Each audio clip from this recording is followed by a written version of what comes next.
Hello, Trombone Internet. This is Chris Van Hoff, assistant to the regional manager of the International Trombone Festival.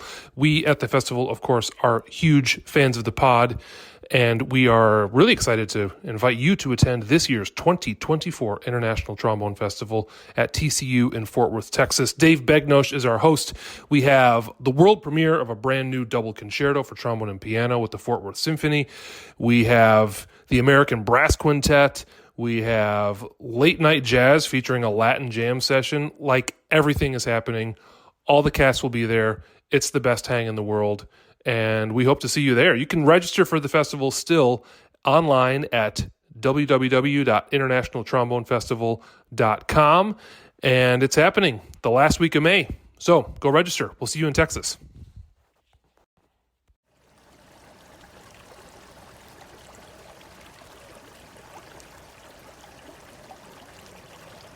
Welcome to the Trombone Retreat, podcast of the Third Coast Trombone Retreat. Today on the podcast, we talk to Ko-ichiro Yamamoto, principal trombonist of the Seattle Symphony. My name is Sebastian Vera, and I'm joined as always by Nick Schwartz, hanging out in St. Louis today. Yeah, can I tell you something? Please. I would like to take all the pollen in the world and punch it in its teeth. Pollen is making my life miserable right now. But that's okay. I'm in St. Louis, and it's a lovely city. So I didn't know pollen had teeth. In my mind, it does. It's because it bites. I feel very lucky. For some reason, I've never really had bad allergies. I only started getting them when I was 19 years old. I didn't have them at all before then.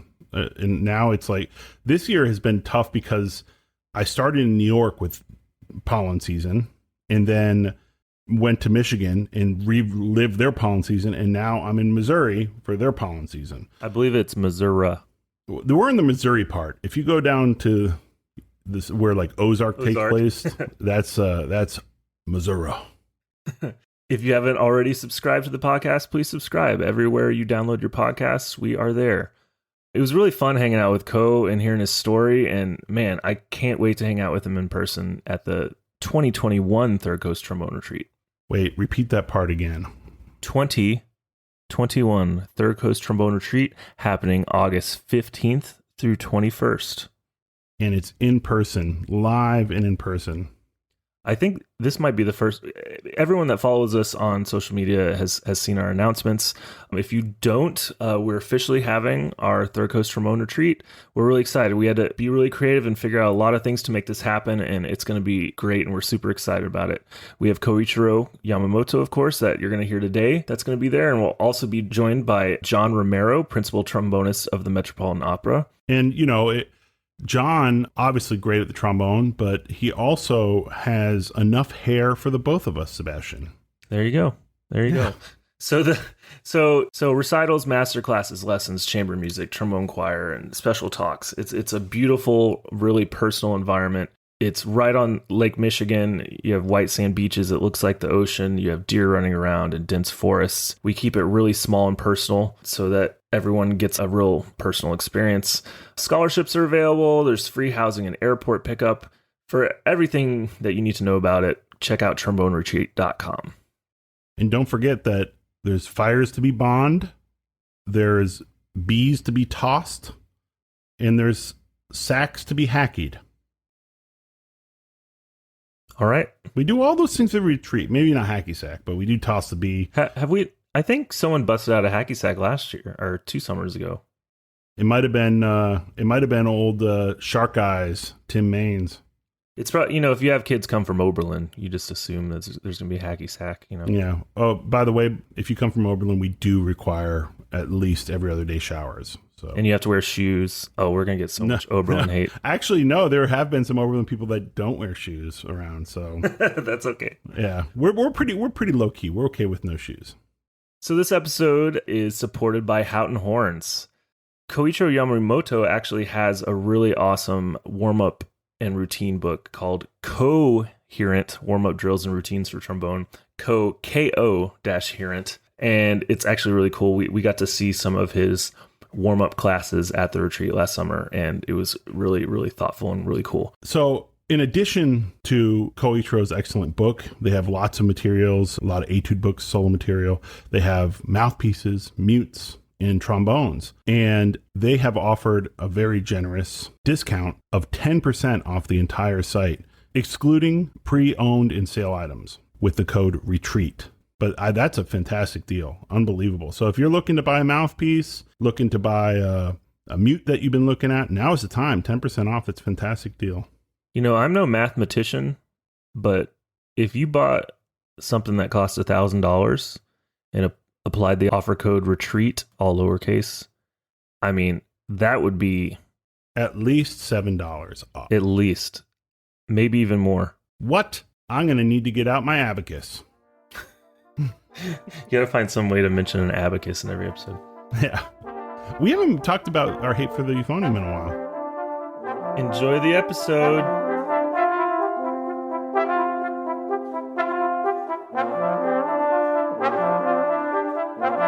Hey, Sebastian, how you doing? How's it going? I'm great. You tried to show off you're like a little, you know? Yeah. Well, he's got his Peloton back there. He'll tell you all about it. Oh my god. Yeah. Hey. I shaved today, so. Oh, good. We insist that all of our guests are clean shaven. Absolutely. How you doing, man? Well, like, thank you so much for having me, dude. Yeah, It looks really cool with your video. It's like I know. portrait mode, like blurry in the background. Oh yeah, it's really cheap, man. Do you know how much I spend? How much money I spend for the camera? Guess. I'm from Japan. Don't discriminate about camera, okay? I can say it. I'm not taking that. I can say it. Come on, bring it on, man. No, it's I like think it was $120. no, $34. $34? Basically, I'm using like my iPhone. You know, even though like you spend like $300 for the webcam, it's still like the resolution is terrible. And my iPhone 11 Pro, whatever the stuff, you know, it's better picture resolution. So I decided to use this one. That's all the time. Yeah. Wow. Thanks for joining us. We appreciate it. Yeah, my pleasure. My pleasure. Yeah. So first things first, you know, we're excited both to have you on the podcast, but we're excited to have you in person at the trombone retreat this summer. Yes. I'm so excited about it too. Yeah. We're going to have a great time. It's going to be a blast. Yeah. Yeah. So how do you feel you talk about, Are we started already? Oh yeah. Oh yeah. Oh, It's sleek. We sneak in. Okay. I'm sweating. How do I look? Yeah. How do I look? Yeah. Yeah. Well, Sorry. first of all, this isn't videotaped. Maybe later on. But I'd be curious, you're talking about, we've all kind of been sick of, or at least missing performing for audiences. It's really cool, all the technology that we've all kind of been forced to learn and been creative, but it's been tough without an audience. Like, how do you feel your motivation has been this year practicing and getting up for things? Actually, was good. Quite honest with you, when was the last time I played, the symphony was the March 11th. That was a weird experience. We are rehearsing check 5. That was Wednesday, I remember clearly, because, the first rehearsal was Tuesday morning, and the second rehearsal, of course, Wednesday morning, we are rehearsing. We kind of get anxious about what's going to be happening because, we already heard the news. And the state of Washington, actually 20 miles from my house from here, it's called a city name, a town called Cogland. So that's where the first COVID victim was discovered. Yeah, the first case we discovered was in the state of Washington, which is just 10 miles outside of the Seattle, nursing home. So we heard the news. There's a breaking news every 5 minutes, and we are kind of anxious about it. Are we gonna shut down? We're gonna do quarantine. What's going on? So we all showed up on a Wednesday morning rehearsal, and that was one of the best check 5 I ever played in my life because everybody kind of knew it was coming. And our French horn player, like a principal French horn player, he had a wonderful solo, almost like a recording, like a quality, wonderful solo on the second movement. So, I think everybody was kind of anxious. Also, they got so much emotion into it, even though it's just a rehearsal. This was for, last day. And the same night, our tuba player was having a birthday. So we went out So we kind of joking about it. When's the next time we're gonna see each other? Like in the Ritz Hummer tonight, just to drink as much as we want. Yeah, we might not get to be able to play for a couple weeks. So. Yeah. Yeah, exactly. Like maybe we're joking about see you in May, like see you in June, maybe see you in like a summer, something like wow, what happened? We didn't get to see each other until September. We started playing like a small side orchestra, of course, streaming concert only. Our symphony went back to work like in September with small size, trombones. They didn't pick like a big repertoire, like 3 trombones. Most of the stuff is like a 1 trombone. Biggest thing that we did was Beethoven 5 and the Schubert 8th. So that's the biggest thing that we did like this season. Really depressing, We're supposed to go like a Japan tour and China tour with Mahler 5 and all the good repertoires for the trombones. Yeah, it's bummed. Also, right before the pandemic, I was supposed to go to South Korea. Not the North one, that's South Korea. Doing some concerts, playing some orchestra concerts and some clinics and masterclass, all kinds of stuff. Just regular pre-pandemic thing.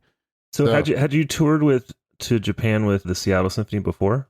No, this was the first time. This was supposed to be the first time. I was really excited about it. Sure. Get to go home. Yeah, get home with my orchestra. But that plans just everything up in the air because of the pandemic. Of course, when everybody's in the same boat. Also, in the month of March, I had a couple international students came into my town. And that was kind of scary because, they were, freaked out. And every 5 minutes, they started hear scary news. The breaking news like every 5 minutes. Is borders going to be closed? Are we safe? So, taking care of myself and my family, and I still had to take care of 3 international students. That was quite a bit challenge, but we trying to stay positive. Actually, motivation, practicing. I know some people took a long time off. I wish I could do it. Actually, I didn't do it. I took maybe 3 days off during the summertime. Oh. Then I came, and here and there. I took 1 day off, maybe last month, 2 days off. I'm so afraid, let my chops go. During the season, 3 days off. Yeah, I need a rest. Something like that. Mm-hmm. During the season, I wasn't less worried about it. I don't know why. But during the pandemic, I think playing the music and associated with the people. Doesn't matter, Zoom lessons. Doesn't matter, just, like a little master class. I'm going to throw it onto Zoom. That gave me so much motivation. So every time some university private group I say, hey, can you step by? They're just talk to us. We're gonna do the master class. I was so excited. I was oh my God, that's the greatest thing I have this month. Yeah, wow. This is the greatest thing I have this week. I'm looking forward to doing this. So I love doing this. Actually, communicate with people, associate with people, and talk about the music and trombone. Yeah, bring it on. So in terms of motivation, I launched online-based school from October. So we had 19 guests. Also, highest number I got the participants. I'm in monthly. It's okay. Monthly based online school. It's called a T-Bone School in Japan. And basically, I do 3 to 4 master classes, an hour and a half each other, and each time. I picked a topic, for example, how to practice Bordoni, how to practice the Bozza Ballad, how to warm up, let's talk about embouchure, let's talk about articulation, all the things I cannot do.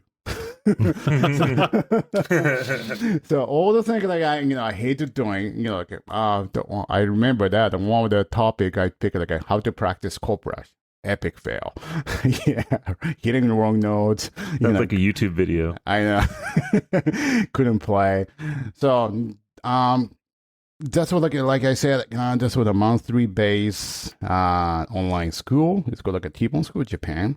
And the highest number I got was a 65 a month. Great. So wow, that's great. And the lowest ones were in between around 30, which is okay. Even 2 people show up, I still do it. I call my mom to, hey, can you log in? Yeah. Only Get your do it. trombone, mom. Yeah. So let's buzz together. Yeah. So like I started into doing that. I did a couple of test runs during the summer, like you guys did. You guys kind of inspired a lot. Like you guys are like, get on the game like a pretty early on. Was it June? Yeah, July. That was really well organized, high tech online music. I'm glad it's trombone themed camp. that way. I'm telling you, like I called her Nick, like how'd you guys do it? So that was awesome, man. Well, thank you so much for having me that one. Yeah, thanks for having it. You sounded awesome, and the original plan, of course, was to have that in person, and you were going to be one of our guest artists, and everything changed, of course, but you gave some really awesome master classes. I still remember some of those moments. It was really, really cool. And a lot of people, I think we had like 500 people end up registering, which was super cool. And now, of course, we're going to go back to our normal, small boutique thing. And so excited. Have you ever been to that area of Michigan before? Not really. I think you'll like it. It's very beautiful. I like the Detroit area, yeah, of course. Not really. Like, I'm very excited about it. I think I went to Grand Rapids once. 20 years ago. That's not very far. Yeah. So that's what's it. On Arbor, we did like a orchestra concert, but it just was really, really short. We landed like at 3 p.m. We did an evening concert. Next morning we left. Something like that. Yeah, also I think I was really intoxicated. My memory is really fuzzy. Yeah. I was gonna say, if you like beer, it's a decent beer state, I'd say. Oh, okay. Yeah, I try. Yeah, sure. I'm very. Yeah, sure. No problem. You'll be just fine there, Ko. Don't worry about it. I just thought of a good like master class, like beer and Bordonis. We just like get a pitcher and we just talk through some, play them. Or how about beer and beach? Yeah, and a beach. You need a beer. That would go downhill so fast. You would. I know. Get to 822. I know. I think I did that when I was in college. When I was in Japan, living in Japan. No, I was already in a Juilliard. And during the summertime, I went to home and I was hanging out with my trombone buddies. We did like a lot of 2 days, boys camp, the trombone camp. So end of the camp, that we did of course serious party. We rented out the studio just for the party. Sound like a lodge, like a mountain lodge, just a weekend party. We started partying like at 4 p.m. I don't remember. Maybe I saw the sunrise, so that's not a good sign. That's a great sign. Yeah. So one of the games we did was like, all right, take a shot, and we started playing the trombone quartet. The sight reading. Yeah, whole kind of liquors, vodka or like a shochu, the Japanese sake, whatever. Oh, shochu is dangerous. Oh my god, it's just so much. It's so easy to it's so smooth. But, yeah. Oh my god, like last year, like 2 years ago, right before the pandemic, when I went to South Korea, they almost murdered me. Oh my, I was in the hangover for 4 days. Was it soju this time? Shoju, yeah. Like they do like a, it's called a some, I think. I can ask Alexander White. Oh, is it the beer and soju together? Yeah, exactly. Oh, that's any story that involves Alexander White, I know how it ends. Exactly. Alexander White is a trumpet player in Seattle Symphony, and yep. We I remember a couple of nights hanging out with him. So yeah. I don't actually he refused to go home. Right before the pandemic, and he was, he followed me, and he crashed in my guest room. So he didn't want to leave. Like the next morning, and he woke up having coffee, starting playing a video game with my kid, and hey, Xander, I have to pick up my students. Okay, Can you pick up some lunch? Yeah, exactly. He wasn't gonna leave. That's what's funny. Yeah, I offered him the coffee. He's like, "Whoa, how'd you make a coffee so badly?" I was like, "Jesus Christ, man, you stay in my house." Anyway, yeah, that's good, hunk. Yeah. Can we have a retreat in Japan in a mountain lodge? That So sounds that so rule, awesome. yeah, it's just like a rule. It's a terrible. That's what's a terrible idea. Like every time, of course, everybody's intoxicated because we started drinking like at 3:30 p.m. and that's sort of already 9:30 p.m. All right, let's play the quartet. I was like, oh gosh, no one has the chops. Everybody miss it. Anyone miss the note, you have to have a shot. Okay, God. great idea. I can do it. They're like we picked a random piece and somebody gets tired. I missed the note. I couldn't see the music because I was too drunk. They're like, oh my God, I missed the note. Another shot. That's what more than 20 years ago. I wouldn't do that these days, I've learned the hard way that, it always feels like a good idea, especially before a concert or recital, or if you feel stressed and you're like, oh man, a beer would be great. But I've learned I just can't drink before I perform. It's just physically, almost more than mentally, is the swelling, and I never feel good afterwards. Mm-mm. But yeah, No, waiting always no, helps. no. You can try, you can practice, but that is you can practice, you can experiment, but it never goes well. Of course, like we always joke about among the trombone players, how fun to drink a beers after the concert, before the concert, during the concert, but yeah, drink responsibly, But like in mountain lodges in Japan, were you near like Nagano? Oh yeah, I went in the Nagano. Yeah, so it's called between the Nagano and the Yamanashi prefecture. It's a beautiful mountain area.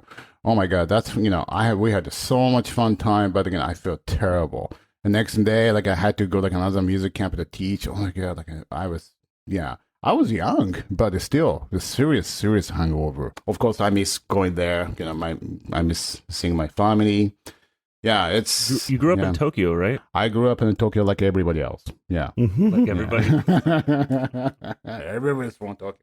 I grew up like outside of Tokyo. Here's like a Tokyo, center of like a city of Tokyo, the metropolitan area. Mm-hmm. And here's like a Tokyo International Airport. I'm right in the middle. I grew up there.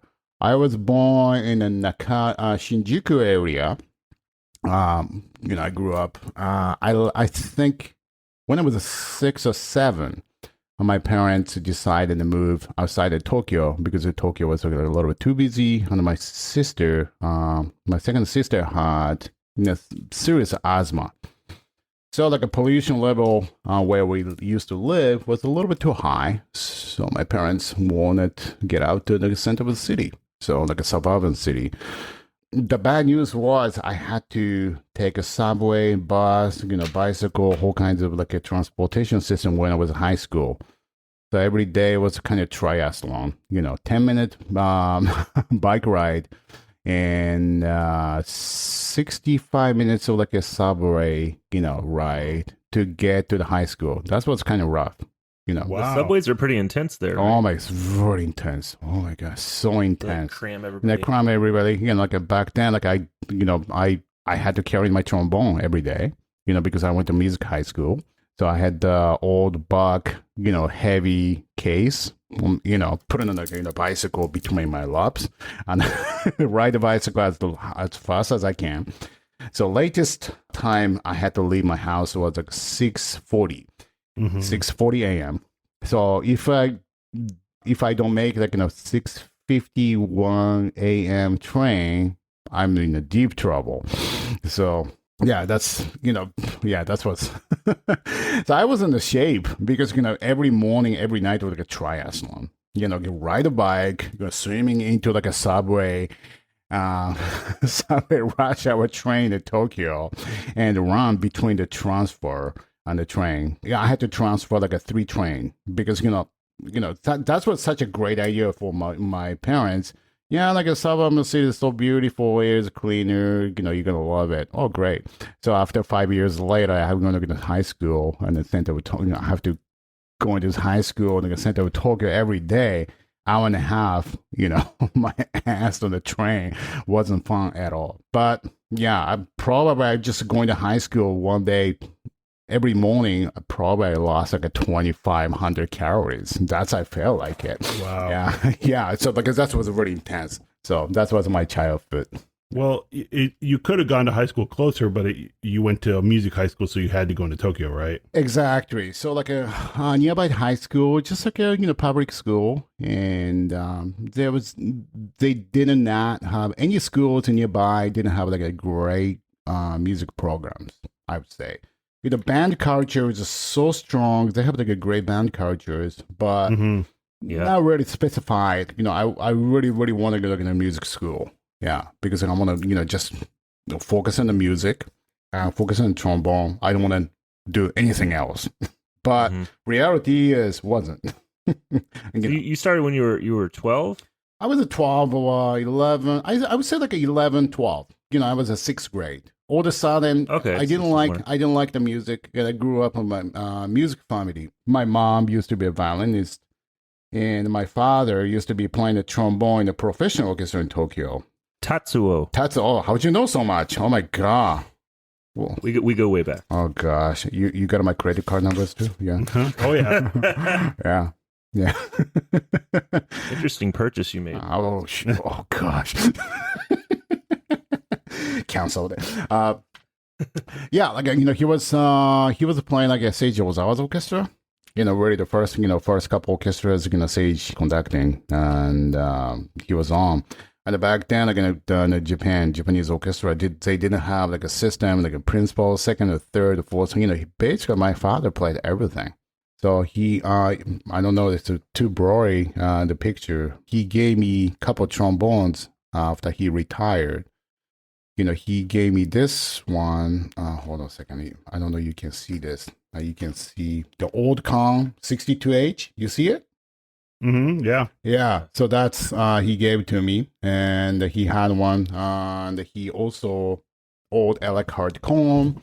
Also, he still has New York Buck 45B. Whoa. So that was really my first instrument, and he gave it to me. Here, play this. Wow. Yeah, I was a sixth grade. Okay, I want to play trombone. Dad, can I have a trombone? Sure. And he really liked the old Kong, and he didn't give it to me. So he gave me all right, I'm not crazy about a buck. So you can play this one. What is this? Just play it. So that's a collector's item. Just a New York Buck 45B came with like a 4G mouthpiece. That's when I was a beginner. I started with a 4G mouthpiece. Yeah. Wow. Yeah. I mean, just don't let it screw it up, isn't it? That's why you got that big sound, Ko. I have no sound, no tone. Just yeah, that's what you're white known noise. for, Ko. Yeah, just Ko, the it's like white noise. Yeah, white noise. I love white noise. Yeah. What was it like studying with your dad though? It's not always easy studying with a parent. Terrible. Yeah. Terrible. Yeah. I did that family mistake is passed to the generation because I'm a terrible teacher to teach trombone to my kid. It doesn't go well. You have to find an outside source, to educate your kids. If you trying to do the same thing. What's good actually because what I remember. He was a very strong player. He has very big sound, just dense. Almost like, first time I heard, I still remember yesterday, he said, all right, so I teach you how to play the B flat scale, and later on we go on to the F major scale, the E flat major, but I teach you today, just how to hold a trombone, how to, breathe in the deep, create a big sound or something like that. I remember he sounded huge. I was like, oh my God, it's cool. I want to play like this. So that was really the first time he taught me and the last time he taught me. Later on, we played duets together, but he really didn't want to teach me. He knew it's on the oil and the water, later on. And he found a local teacher. I wasn't crazy about his style. He wants me to play jazz. I was like, I'm not so into that. And my second teacher taught me a lot. He's still around, and he was a fantastic soloist. He's a principal of the Japan Philharmonic back then. And he was a fantastic. He had a great technique and fantastic and high register. And he's playing style the lyrical stuff. I just falling in love with he's playing. So I started playing for him. Then that moment, my journey with the trombone became more serious. I wanted to go to the music high school. I want to pursue my career more seriously. I want to be like an orchestral musician. And after the high school, I decided go outside of Japan. My father was very enthusiastic about playing the music, for me. My mom was kind of opposed because, life as a musician is never be easy. In terms of like making a living, making money, it was playing the music almost impossible. Especially back then, like orchestra musician salary in Japan wasn't so great. So, but I really wanted to do it. My father found some like a trombone competition application, from the newspaper. That was 1988. Yeah, it's a long time ago. In the, ITF, Brisbane, Australia. I was a high school kid. I was 16 years old. So like my father said, all right, we're going to Australia. I was like, what? I thought yeah. So back then, like in the Japanese economy is just like a skyrocket high. It's called, economic bubble. So everybody had money, even I had money. So like my father found airplane tickets and we both went to Brisbane, Australia. So where I met my former teacher, Gustav Horner, Hungarian trombonist, a fantastic player, and Mick Markehi. And that was really the first time I met in person Christian Lindberg. That was the biggest, really the first and the biggest trombone culture shock I had in my life. I was 16. So ITF, in Australia, because of the competition I entered. So fortunately, I by the surprise, I went to the final. That was totally by the surprise. The repertoire in the final was Alves Berger alto trombone concerto. I didn't even have alto trombone. So I just played everything on a tenor. And what was the other piece? Something like a hard, Mio, like a winter concerto. So that's a lot for a 16-year-old. I had no idea. Almost just like an alien talking. Almost like I had no idea. Like how does it go? I rehearsed with the pianist. And day before, like a pianist that is starting laughing. Do you know this piece, kid? I said, no, I have no idea. So could you help me? All right. So I count for you. I do this. 1, 2, 1, you play. Something like that. Day before the final round. Oh my God. But I made it final. I think I was in the 4th place. So I was really shocked. I just played it, just without. I think that's what's good because, I had no motivation to winning that, like a competition. I just played it. So I played Alves Berger entire movement with my tenor bass trombone, was old Kong. So that was it. So, but the same event, there's so many great concerts they're doing every night, every 5 minutes. I heard like a Christian Lindberg live. I heard a Mick Markehi live. And also like I heard my former teachers playing the Hungarian trombone quartet.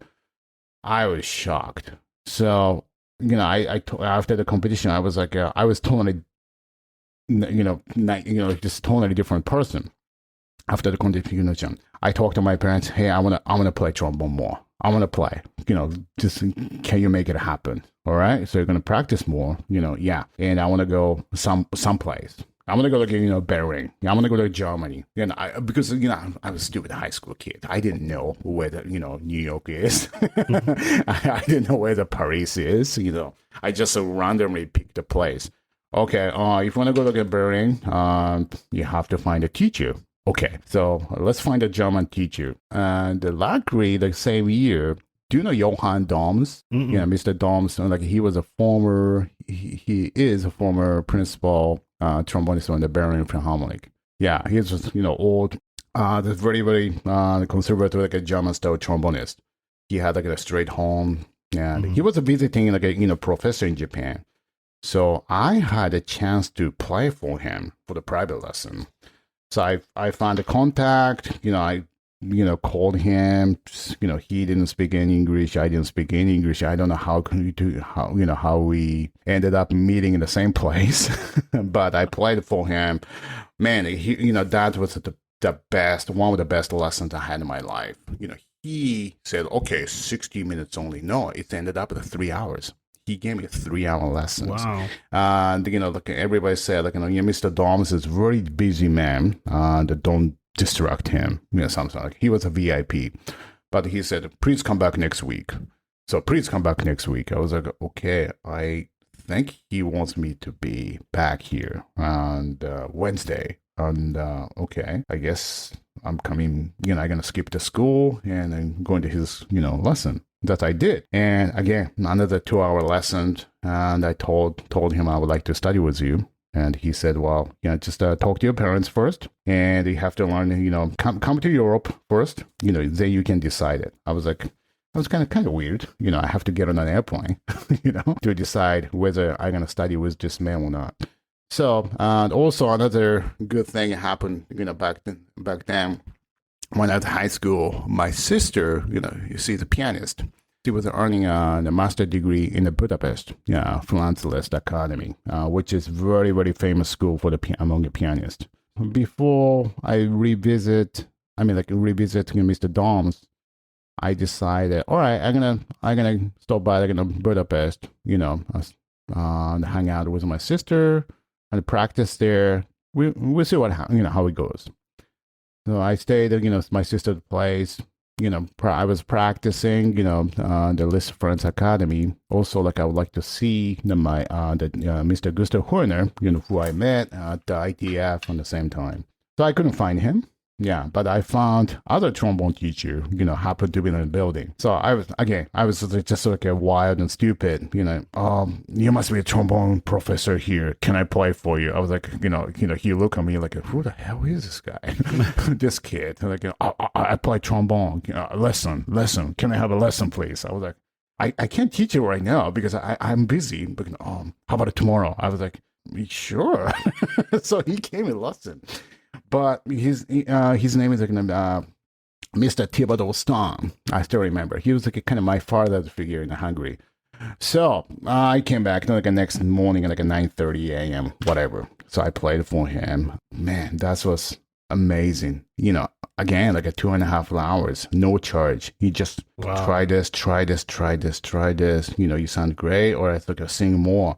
That was an intense lesson. I don't know how we communicated each other because he's a Hungarian guy. I spoke no Hungarian, no English, and his English is very limited. But my plan was going to Germany after that, but I stayed there almost 3 years. Yeah. So you never know. Yeah. So you moved there from Tokyo to Budapest. Yes. And so your sister was there, so that had to help. But I imagine that's quite a culture shock. Quite a bit of culture shock because I was still 18. Yeah, quite a bit of culture shock. More culture shock and not a lifestyle because I was young and flexible. I was more flexibility. If I have to move to somewhere else right now, I'm gonna be freaking out more. The cultural difference between Japanese and Hungarian is not so much to me when I was younger, but playing wise, playing how they play the trombone was so much difference. I discovered right away. My teacher told me that my sound is too small, and my teacher, Hungarian teacher, told me I use too much tongue. And also back then when I was in Japan, traditional way how we play trombone in Japan was everything tongue stop, dot dot dot. You just has to be very, very square, almost a cut and dry. Pop, pop, pop. Because otherwise you can't bring it. You can put an ensemble together. That's how you used to play. But my teacher really hated that crap doesn't fly here. So I have to fix it. So except in Hungarian. It's in Hungarian, yeah. So that's what took me a couple months to get used to that idea. After that was really quick. That was really, really quick. That's because I had great teachers. Mainly they're talking about sound and musicalities. So they have a very, very strong opinions about how to execute the melody and the phrasing stuff. Not so much of fundamentals. So after I think in the middle of the second year, in Hungary, the Budapest, New York Philharmonic came to town, and I snuck into a concert. Through my teacher, I had a dinner with Joe. Joe suggested me, "What are you doing after tomorrow night?" Not just practicing. You want to come to the backstage, play the duets. I was like, "Whoa, okay, that's cool." So we ended up playing a trombone quartet. Because he said, yeah, I need to stay in shape during the tour. It's hard to play, find a place to practice. Can you find the space we can play? So I found it, after the concert, maybe 2 or 3 hours we played together. And then the session. How nervous were you when you were I wasn't nervous in to play duets? No, I wasn't nervous. Not nervous. Yeah, because I didn't know who that is. So Really? Wow. If some guy wants to play duets with me. Yeah, there's some guy, some American guy wants to play with me. So I'll give him. Some. Yeah, so I gave you a shot. Yeah. Yeah, coming to my town. Yeah, just want to play trombone. Yeah, no problem. Give it a shot. But of course, I knew a little bit about him. I had his CDs, of course. I had his Omala 3 recordings. Yeah.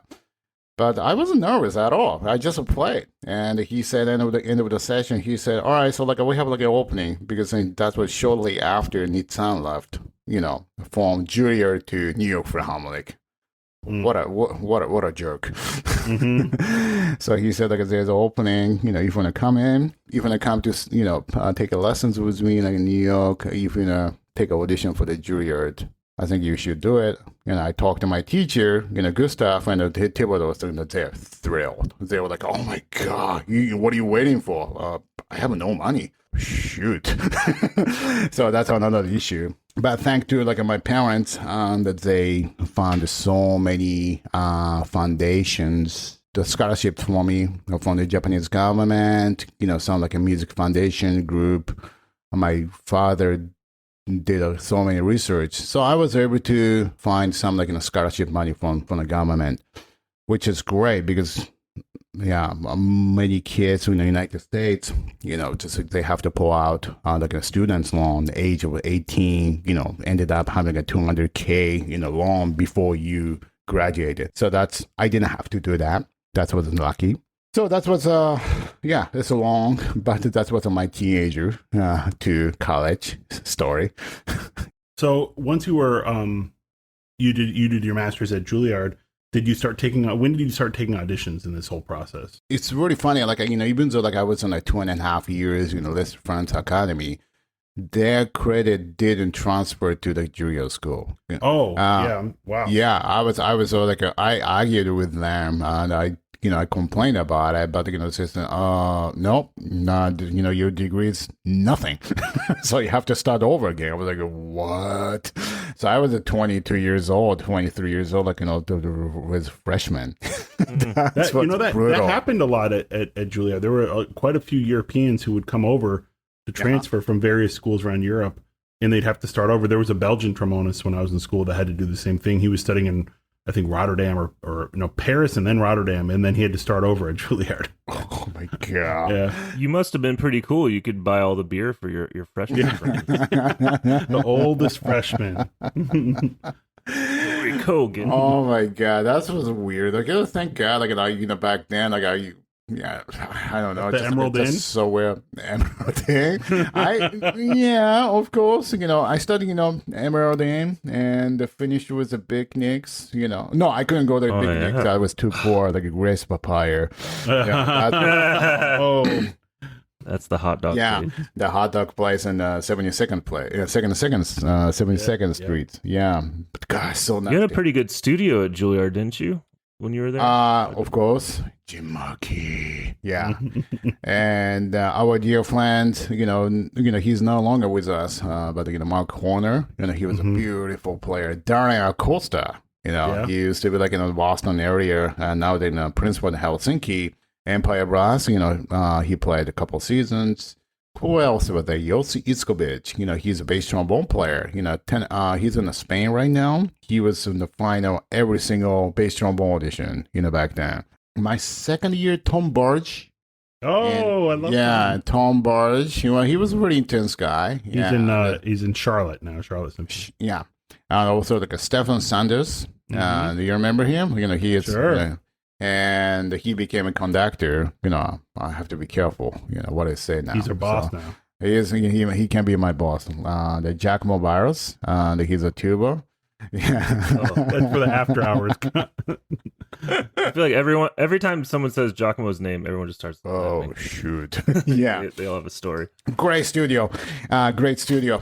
Yeah, basically, when I was there, when I was taking like an audition for the junior, already being promised, if you can get in a junior school, that means that you can get a job.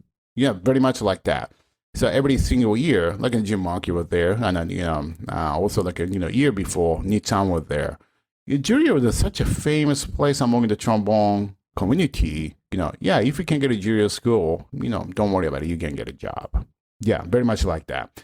So all my training with Joe was very much 99% of orchestra excerpts. Yeah, he only gave me like lessons about solo repertoires, maybe 2 or 3 times throughout my 2 years at the junior school. Pretty much like was most of your training in Europe more solo? Yeah, solo. Based? Just a solo and an etudes. That's it. Yeah, that's it. Maybe you say like a little bit different, but back then when I was there, I'm more like the concerto competition repertoires. Frank Martin, Botzabard, David. Arbesberger, like they have like a very, very strong opinion among the Hungarian trombone players because they discovered that concerto in Budapest, and Oh, really? they premiered in Budapest as well. Yeah, so they have like a huge pride to that piece. Also, like I did study a lot of like Czechish, competitions. Because the Prague competition was such a high standard, it's very, very important among the students over there. I don't think that they do the trombone competition anymore in the Prague, the spring of the Prague. Maybe not. So also like when I was over there, Munich competition was such a hot, thing. It's just, you have to be prepared, like, I don't know, like a 15 solo pieces for the, Munich. I don't know. It's just like a 3-round plus final. Yeah. So it sounds like you had a great foundation in music making and solo playing before you started really tackling the excerpts. Do you prefer if you get like a 18-year-old student, do you prefer focusing more on that first? I think it has to be like a balance, but one I was thinking about like another day. I wish I spend more time doing more fundamentals. I remember that, like, Mr. Branimir Sloker, he's like a legend, and he's really the first icon of the trombone world. He recorded so many recordings, which no one was ever, no one was even making any CDs or like a recording. He produced like 4 or 5 or 6 recordings. Anyway, so like what I was trying to say is, he made a chord on the one of the masterclass. When he came to Japan, like the Budapest, I can't remember exactly, but he said like you can talk about the music later, but you have to know how to operate your instrument properly. So I wish I spent more time doing the fundamentals, which I'm doing every day seamlessly. My age, it's a little bit late, but I would suggest has to be like a balanced. Teachers, I think all the teachers need to be able to see the students' hidden talents. Also, like, all right, this kid is a very natural musician. Like he can do so many things later on. But still, has to be balanced. All right, so like what I'm trying to say is you can't not ignore like the fundamentals. Like how to produce a beautiful sound, how to be able to like operate the instruments, high to low. Lately, I just found out as I get older, it's very, very hard to have the crispy articulation higher register. So it's really funny because I never had a problem when I was in New York. When I was younger, my problem was always using too much tongue, just too much attack. So I was telling myself all the time, more air, less tongue. That's kind of concept. But nowadays, like I can't totally ignore the articulation, but reason why I'm saying it, because when I was younger, articulation never be the issue. Yeah, because I think maybe I was stronger. I don't know. So, but nowadays, like everybody can play so clean and beautifully. So I noticed that like another day, like man, like I need to work on my articulation more on the higher register. It's really funny. As you get older, like my lower register is getting better and better and better, but the higher register is there, but I can't articulate. Just like every once in a while, like all of a sudden, starting having it like this. I was like, what is going on? So I don't know. Just like I didn't really hear that problem when you were ripping through the Creston last summer, but yeah. I don't know. It's like that's well, thank you. Thank you so much. Yeah. Yes. No, but that's the thing. We're always like, no matter where we are, like we're always, I mean, that's the fun part, right? Like there's always something we can improve on. Totally. Absolutely. Because I was more like, even though like I was young, I was always believed music tells me how to play the trombone. Yeah, I was such a strong believer. Like, music comes first. Trombone is just, just such a small thing. But now I was like, okay, I wish I had a more like, more like a reversed idea, which is like, all right, you have to take care of the, fundamentals if you want to play the music. I didn't have that kind of mentality. I just play the music, have fun with the trombone. Just the music is my word. And I'm not the singer, but I'm the trombone player. I can tell my message to the world, through the trombones. But you still have to be able to like operate like your instruments properly. So yeah, that's if I had to see. Oftentimes, like I see like a credible young talent, the students, they're kind of bypassing the whole process, which is fundamentals. Of course, it's a boring process. You have to do the long tone. It's, you have to do the album. You have to do the lip slurs. You have to do the scales. But it's important. But, if your tone gets better every day, little by little, it's a fun process. Yeah, it's a fun process. Well, like a student I have, like a 14 years old, girl, and she only plays for me like once or twice a month, but he always brings a brand new solo piece. I like to play the Bossa Barada today. I was like, okay, you just played a Raisin like 2 weeks ago. Yeah. Did you learn? Yeah. All right. Of course, first learner, it's great. You can learn. You're playing. It's able to like learn, new piece every day, every week. It's great. But you're kind of bypassing so many details, which is, for example, like a Bossa Barada is such a standard piece among the students, but there's so many booby traps, like a cadenza. All right, you're going to do the embouchure, what are you going to fake between and take a breath? Boom, boom, boom, boom. Take a breath. Da, da, da, da, da. I've seen like many people do that. So don't use a breath as an excuse to change your embouchure or like using a shift. All right. So if you're if you're going to use, of course, the bass trombone player and the tuba player, they have to use a shift accordingly.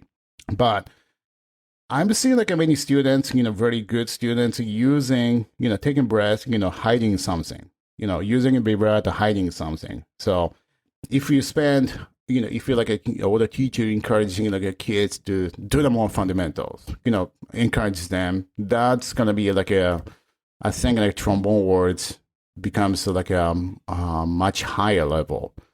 So I would say that whole like making sure you're not changing the music to fit your technique, but like exactly developing your technique so you can. So it's like everything you're saying is interrelated, So it's like we just want to make sure you're not negating it. And I mean, you probably grew up, I would assume, with your father being a trombonist. He probably set you up with a pretty good embouchure and showing you how to breathe and good posture and like kind of getting any bad habits out of the way, I would think, besides the tongue stopping.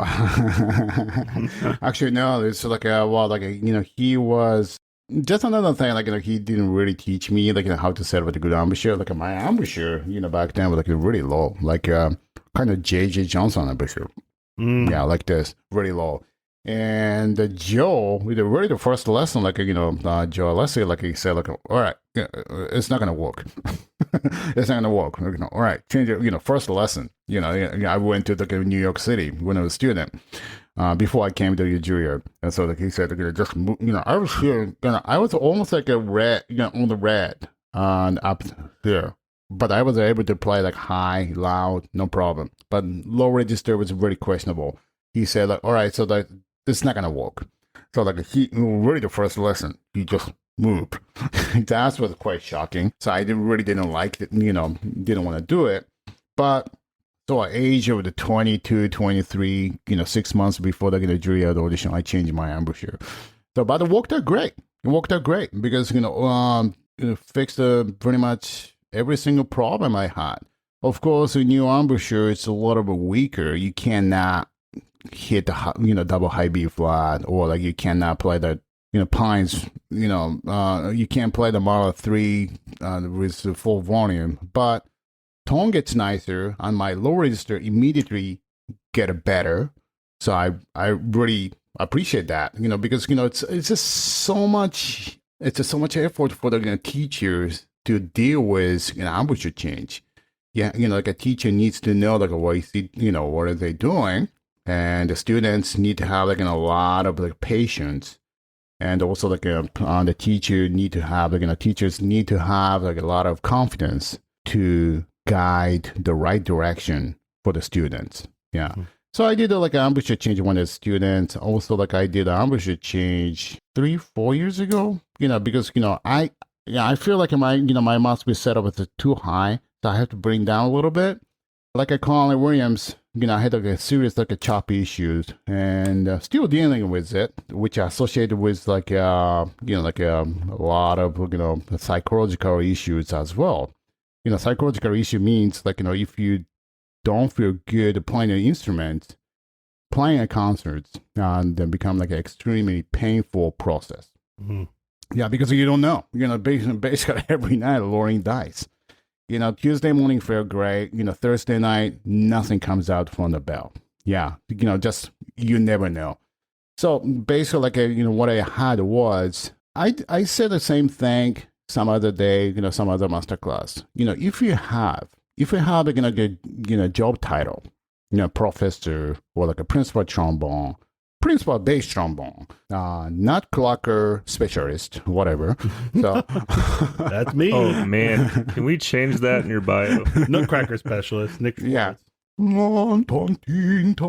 Yeah.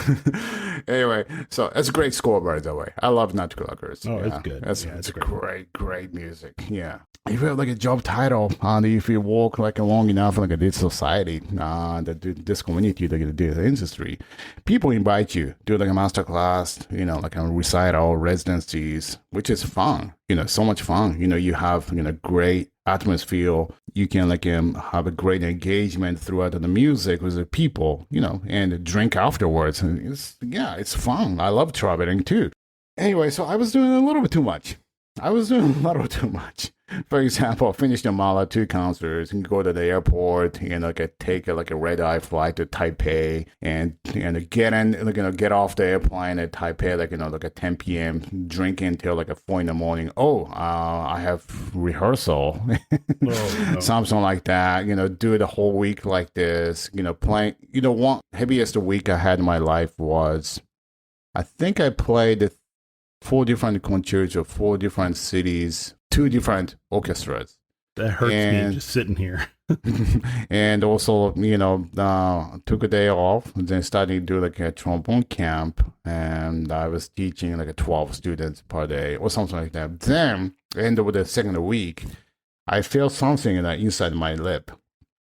Basically, I saw it inside my lip. It's just a little tiny callouswell there. And again, if you do a residency, if you are guest soloist, everybody, excuse my French, everybody kisses your ass, you know what I mean? And party every night, and playing the concerts, and you're the center of the attention, me, that's kind of crap. So I was doing I was so hooked into I was having, oh man, people listen to me. which my wife never listened to me. Yeah.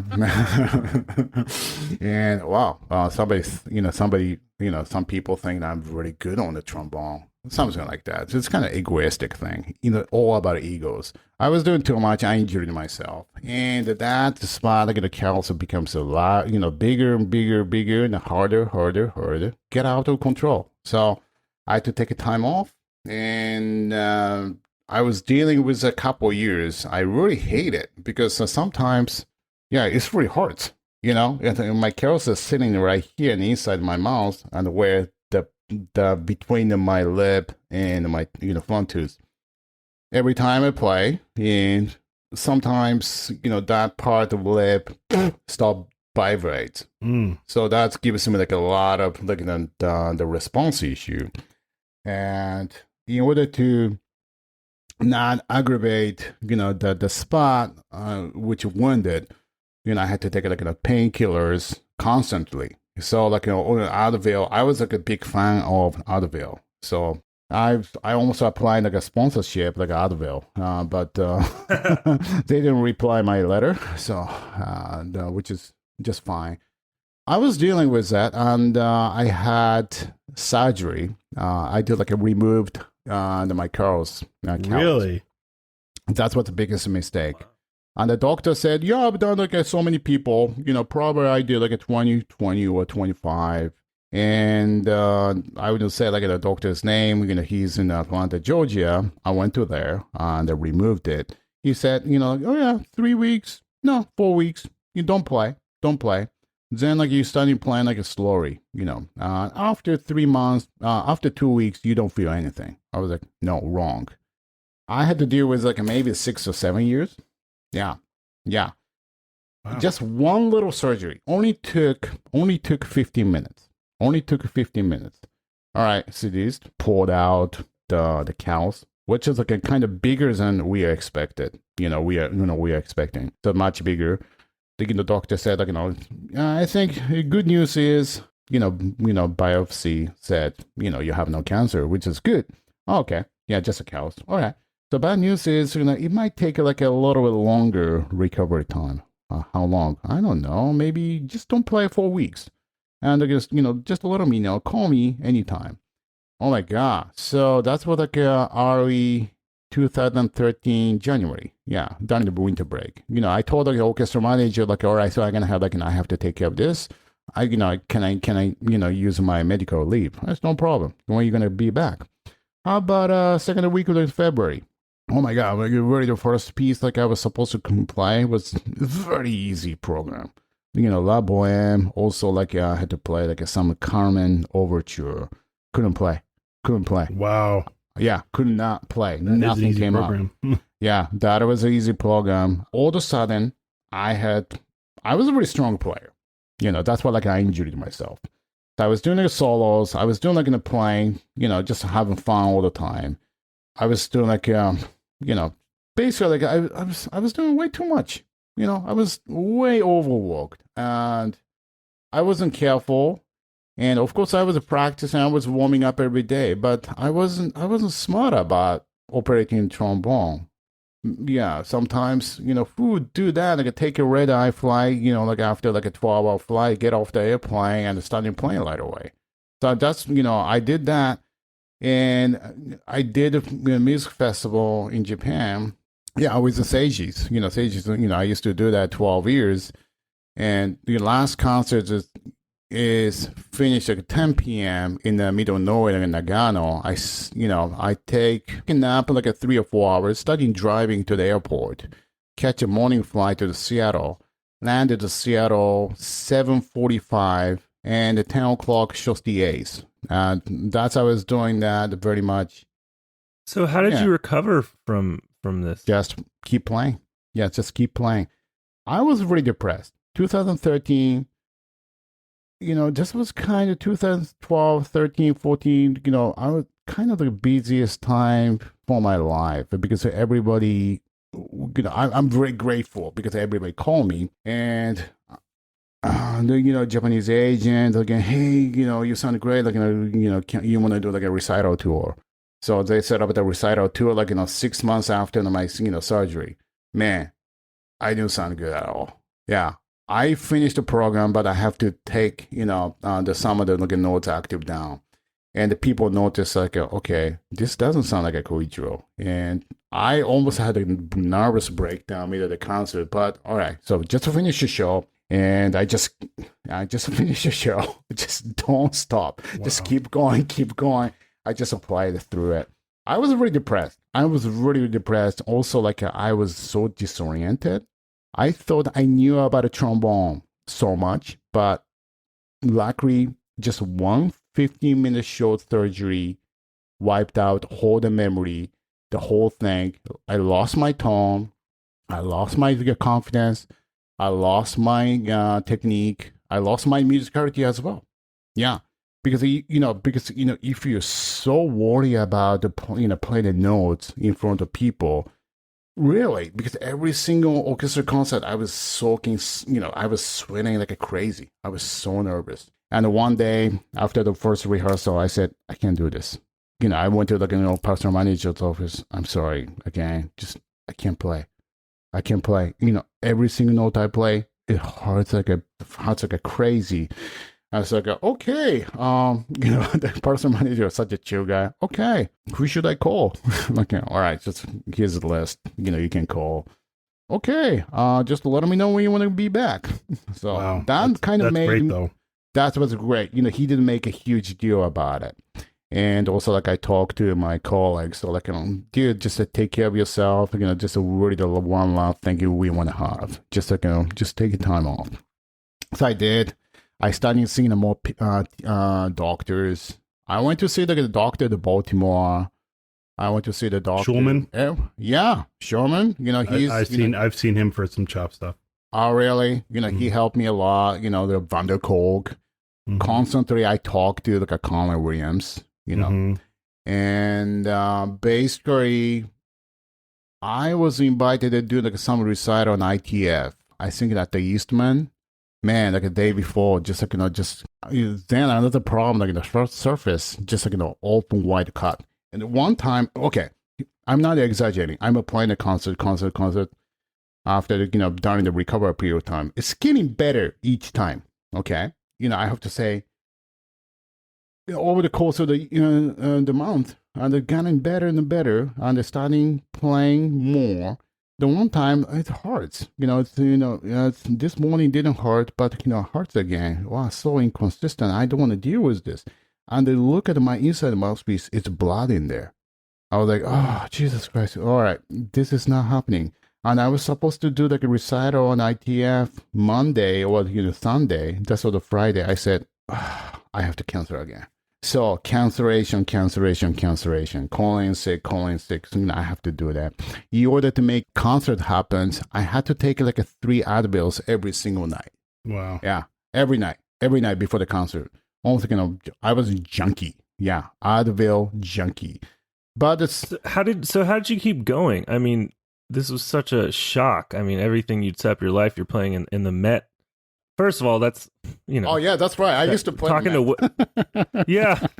Yeah. And we want to talk about that too. And in talking to Weston, the second trombone spot is maybe one of the busiest spots in that section. You're playing almost everything. Like, I mean, you have all this pressure on you and it's your livelihood and you don't know what the end is. Like, how did you stay positive? How did you get through it? I had such a wonderful time. Like in the Met, of course, Weston's right. Weston's a little bit luckier because, when I was there, all the monsters was in charge. So they used to tell me what I play, what I'm not playing. Yeah. So, for example, if I go to the office or talk to the chief, hey, I want to take a night off this one. Like, no, you can't. What I mean, the contract says I have a personal day off. No, you don't. Back then in New York City, that's we're gonna rough time. Yeah. So how I kept going, I have a beautiful house. I have a good lifestyle. Not as good as who's that, like a Bill Gates house, but I'm so lucky to have a life, playing a trombone. came from like a Japan. I'm an immigrant, living like a beautiful city in Seattle. I have a great, principal orchestra position. I'm so grateful. But I was sitting there, like, when I was dealing with just chop bullshit. I'm sorry, chop clubs. Oh, okay. Don't worry about it. Yeah. So I was just sitting there, just, eating dinner with my family, going home and watching TV. Every single item I own this house is because I play trombone. Every single, like, even computer desk, trombones. The reason why I have trombones and hold 200 mouthpieces because I play trombone. Some people respect me. They can, all right, can you try this? And the reason why I was able to buy all the items, the toys I own, skis, whatever the hobbies, drinking, whatever, cooking knives, because I play trombone. I feel so guilty. I feel terrible every night.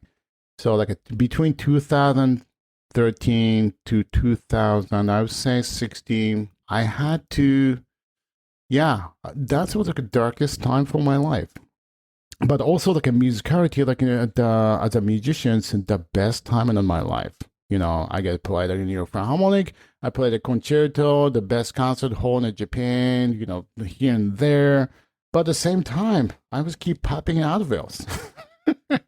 That's what my bait broker, anxiety. Wow. So you got to a point where like you could sound like you again, but it would just, the pain would come in and out. Still dealing with, I would say I'm back 70%.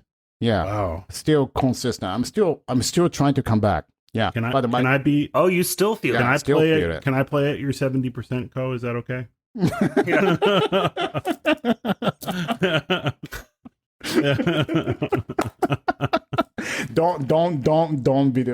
Don't release this video. Yeah. Don't worry. I mean, during the pandemic, I discovered a few things. I have more time to practice.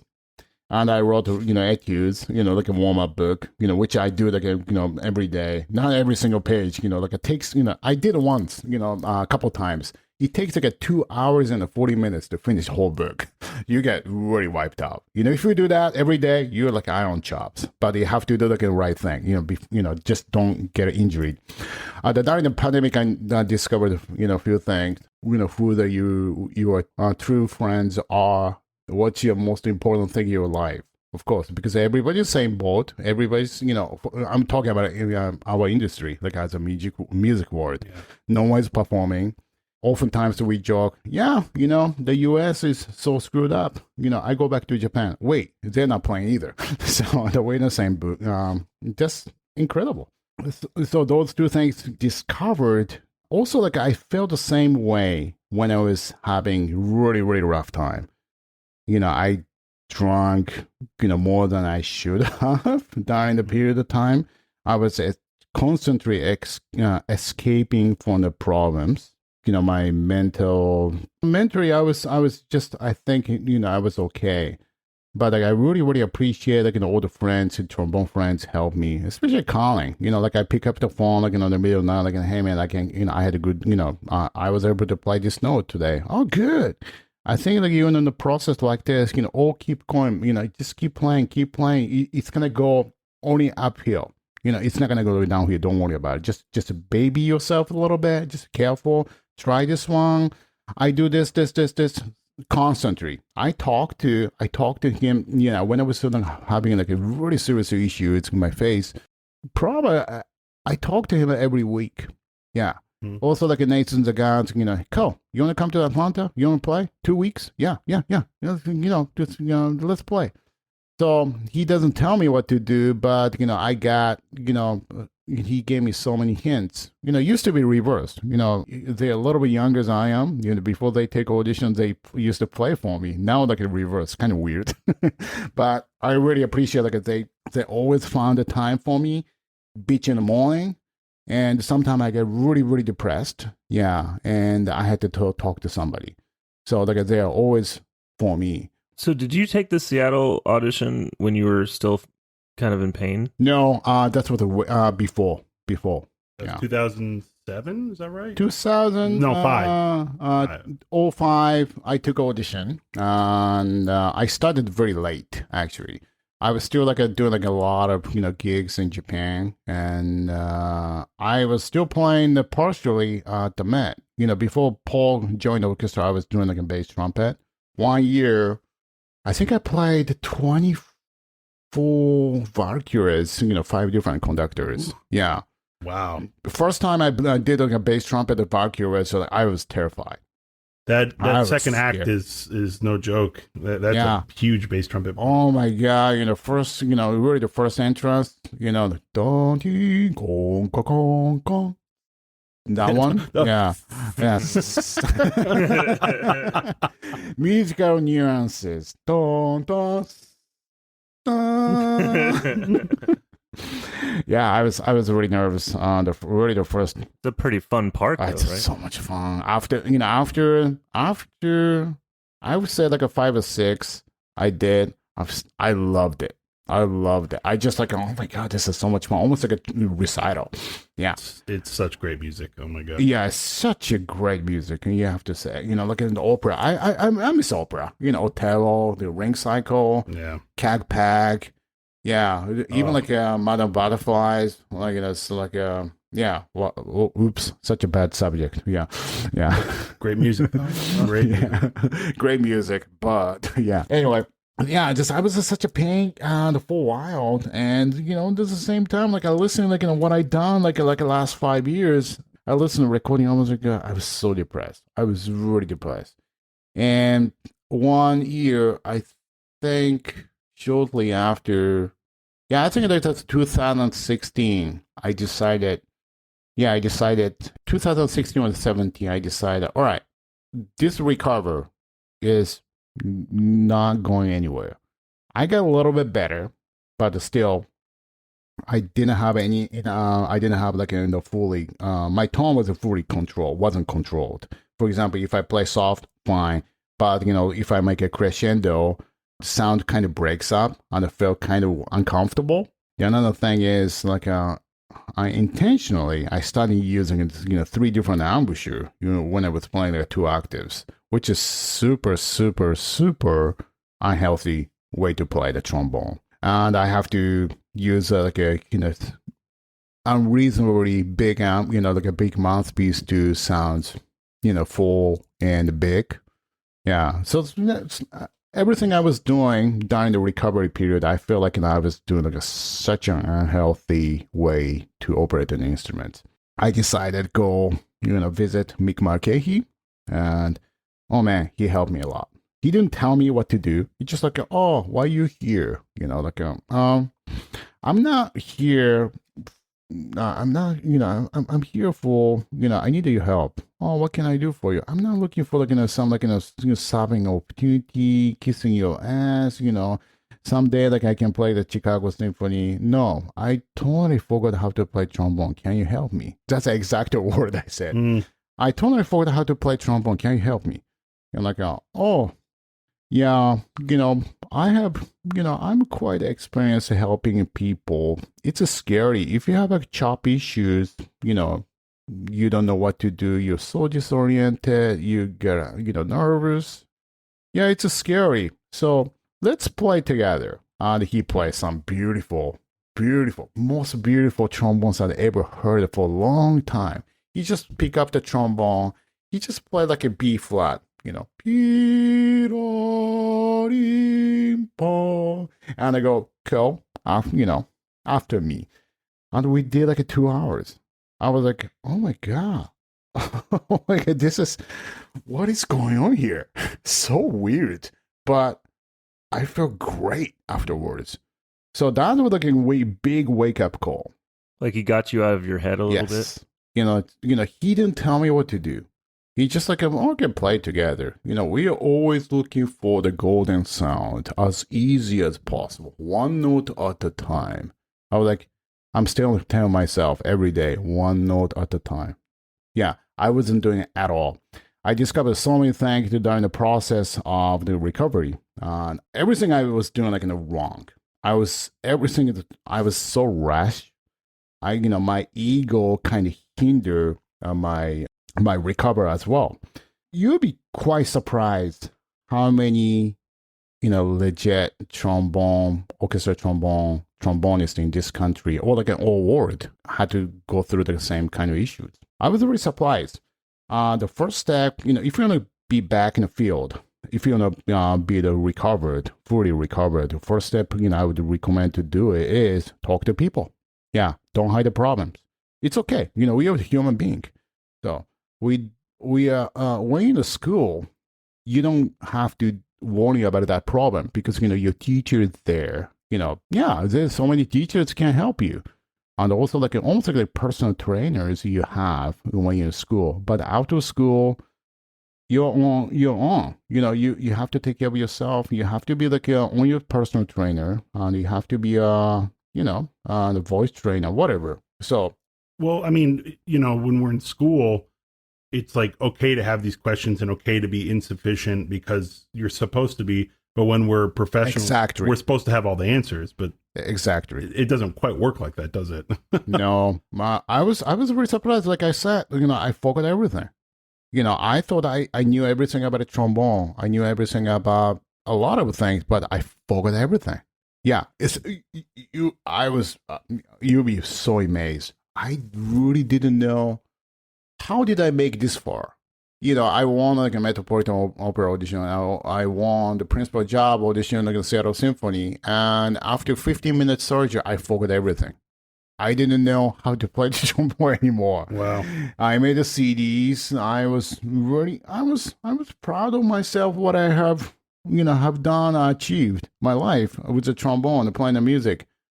Forgot everything. Disoriented. Just wiped away. Just disappeared. Wow. And I imagine there was a lot of stuff in your playing that you maybe didn't need to think about or didn't think about as much, and all of a sudden now you had to figure out how you did some things that you didn't. Exactly. Like a self-conscious thing.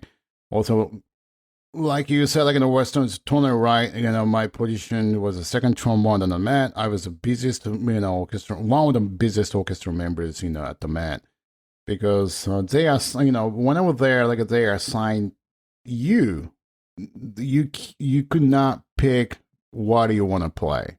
Basically, I was very stuck.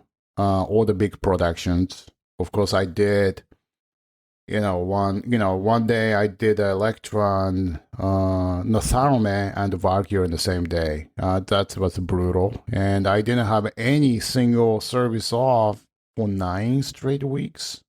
Yeah, because when October, November, we had a lot of Sunday concerts beside the Carnegie Orchestra concerts, some gala concerts, extra competition at the Met, National Council competition, the Richard Tucker concert, Carnegie Hall.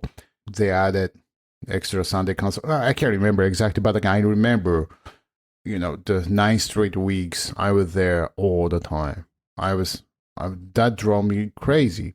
Yeah, the commentary is a very tough place to be, but the hardest thing for me playing on the mat was I had to practice. Even though I'm sitting my ass for 8 hours in the pit, but it's not enough playing. You know it.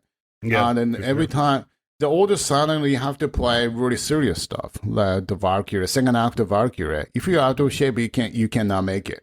All the soft entrances, the chorals, and with the good drummer, you have to have Bruckner chops as well. Mm-hmm. So that's it's just a really hard job. Just very, very hard duty to do it. But I was just playing. Also, that helped me. I was second trombone player, surrounded with great players. Also, like a Lincoln Center, looking next door, all the trombone legend is, making trombone noise. So, it's, surrounded, if you look at, a big city like that, you're surrounded in a good environment to play trombone. I'm not saying, I'm not criticizing Seattle, but I became a principal trombone. I have to be more I don't know, example. I'm terrible example, but yeah, all of a sudden, just oh gosh, I have to I have to be the example. I can't do that. So that's what like a little bit culture gap between playing a second trombone and a great orchestra. All of a sudden, all right, you do it. You show us how to do it. And that was a little bit challenging for me, here. Yeah. Do you ever miss just being in that role, like mentally? Well, it's the second trombone? Actually, yes. I love playing a second trombone. Yeah, because my tone fits better in the second, rather than principal. Of course, when I was younger, I was striving for get a principal trombone job in the symphony orchestra. But now I'm a second trombone because you can just enjoy a little bit. You can make this is kind of misconception people think, especially among young players.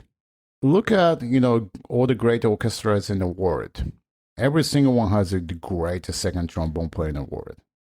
So if right before I left the Met, a couple people came up to me like hey man, just every time you come in here, yeah, what is this? Orchestra sounds better. I was like, nah, no way. That's you don't have to you have to tell me that. It's impossible. No, seriously, orchestra sounds better.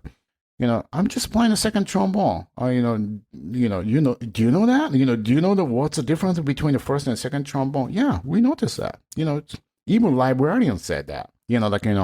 Ko, every time you come in, just orchestra sounds a little bit better. I said, I didn't quite get it, but after I became a principal trombonist, that makes sense. That makes sense because second trombone, if a second trombone, you can be able to create, a lot of core, beautiful sound, kind of a magnet. All orchestra go towards to him. Almost like a center of the core of the orchestra intonation. Does it make sense? I don't know. Yeah. Yeah, and how much better do you feel when you trust the second trombonist? Oh, so easy. And they just make your job so yeah, easy. Exactly. So of course, it's getting better every time, me and our, second trombone player. But he was a former principal, so that's what a kind of big transition for him. And for me, it's a totally reverse because I used to be playing the second trombone. Bigger sound is better. Bigger sound is better. Now I'm playing the first trombone. I don't think my first trombone playing is sometimes not helping the second trombone either because I always tend to play a little bit wider sound. Because I like it, number one. Number two, also our concert hall is a typical West Coast concert hall. A little bit brighter, a little bit boomier. You know what I mean? So if you try to play a too direct, yeah, it's gonna sound atrocious. Yeah. Mm-hmm. So I have to play a little bit darker than I want to play. So I'd say a little bit for the low brass section, it's a little bit extra effort, yeah, for them. But you have to do what you're gonna do, because we can't announce excuse to the audience every before every single concert, like an opera house, due to the yeah right yeah. That always gets me, when they come out and just so you know, our soprano has a cold today, but she's gonna give her best effort, and the whole audience is like, oh. It's just I wish I could announce to the audience that cold too. Yeah. Yeah, Mr. Principal trombone player, he just had a surgery, but he decided to come in tonight. Oh. Yeah, that was hard. But after I made some adjustment on my embouchure and talk to the people, talk to the right people. Also, seeing the Mick Marquetti, that helps a lot. I mean, their word didn't come through directly into my brain, when I was younger. But now I really, I appreciate more all the what all the legends said in a masterclass or in the book, whatever. So I think I understand much better. So it's kind of cultivate, yeah, I would say. So, but yeah, I spend more time doing the fundamentals because especially during the pandemics, because I discovered, oh my God, I wasn't blowing through more this note. Oh my God, I wasn't supporting with my ear before the pandemic, something like that, just a little thing. So before the pandemic, like everybody else, I was too busy. yeah, I was busy and trying to finish like my schedule, trying to be like, as active as possible. But all of a sudden it stopped. But of course, during the last summer, I was very depressed. All the what's going on in the world. But now it looks like it's getting better. The one good thing is, positive thing I would mention during the pandemic is I found really the true friends, true important thing in my life. Also, like I had more time to practice, which is nice, Yeah, and it sounds like you've made a real positive from it. So, just a few final questions from us. First one, what's your favorite composer to play? There's so many. Pick one. Yeah. Well, of course, I miss Mahler. Mahler is so great. I had a chance to play in the Mahler 3, maybe 3 or 4 years ago. I didn't do a good job because I was still, worrying about my chops rather than playing the music.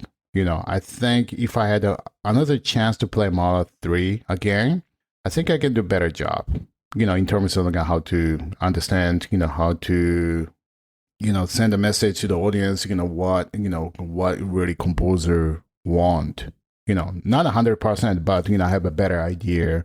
I'm physically capable represent his music better than before because my chops works better. You know what I mean? My chops work better. I love Brahms, of course. My favorite recording and Brahms Fourth Symphony is the Vienna Philharmonic and Carlos Kreiber conducts. So good. The first movement, I can hear it. I can listen to that 30 times a day. That towards the end of the first movement, the French horn is taking octave up. The recap come back with the larger orchestration. French horn goes ding kong, king kong, king kong, king. The strings go bim bom bom bom bom bom bom bom, and the French horn goes wang kong. Yeah, I was yeah, and if you listen to with a score and what a bass line, gong, gong, gong, gong, gong, gong, gong. Look at trombone section just sitting there. But yeah, the Brahms, I love Brahms. Of course, I love Rachmaninoff, the cello sonata. I love it. Also, like a Rachmaninoff, like a symphony is beautiful, and the piano pieces.